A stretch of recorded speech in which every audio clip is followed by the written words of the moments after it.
রহিম একজন কঠোর মানুষ। সে একটি কুকুর পুষেছিল। নাম ছিল কালা। কালা খুবই বিশ্বস্ত নিরীহ ছিল।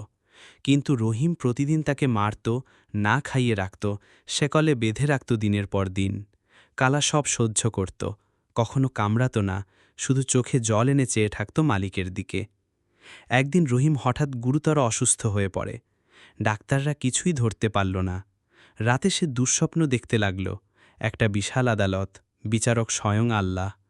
কালা দাঁড়িয়ে সাক্ষী দিচ্ছে, চোখে জল আর আর্তনাদ নিয়ে বলছে, হে প্রভু, আমি শুধু ভালোবাসা চেয়েছিলাম, কিন্তু পেয়েছি অত্যাচার। আল্লাহ বললেন, আমি ন্যায় বিচারকারী, কারো চোখের জল বৃথা যায় না। পরদিন সকালে রহিম চোখ মেলে দেখে কালা তার পাশে বসে আছে, তবু দয়া করে তাকিয়ে। রহিমের চোখে জল এসে পড়ে। সে হাঁটু গেড়ে বসে পড়ে কুকুরের সামনে, বলে, মাফ করো আমাকে। আল্লাহর বিচার শুধু আখিরাতে নয়, অনেক সময়ই দুনিয়াতেই দেখা যায়, হৃদয়ের জেগে ওঠায়। সেই দিন থেকে রহিম বদলে যায়, কালা হয়ে ওঠে তার সত্যিকারের সঙ্গী। গল্পটা ভালো লাগলে এটা সাবস্ক্রাইব, লাইকের কমেন্ট পাবো কি? আল্লাহ সবাইকে ভালো এবং সুস্থ রাখেন। আমিন।